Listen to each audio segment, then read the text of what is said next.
Jane K. Staever is Clinical Professor of Law at UC Irvine School of Law, Director of UCI's Domestic Violence Clinic, and Director of the UCI Initiative to End Family Violence.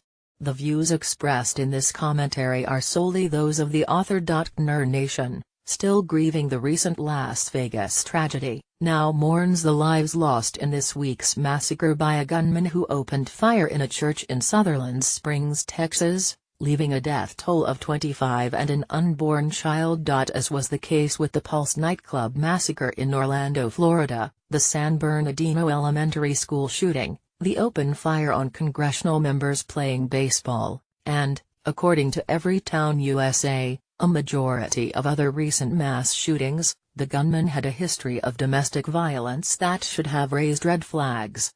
The Texas church shooter, specifically, had served a year in military jail for beating and choking his wife, threatening her with a firearm, and fracturing her child's skull, and was not eligible to have a gun.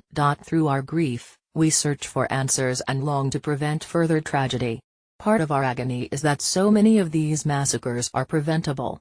As a co-chairwoman of the county review team that examines local domestic violence fatalities and makes recommendations to prevent further deaths, I am painfully aware of how domestic violence endangers homes, schools and communities, and of how our nation needs to engage in better violence prevention efforts, starting with our youth.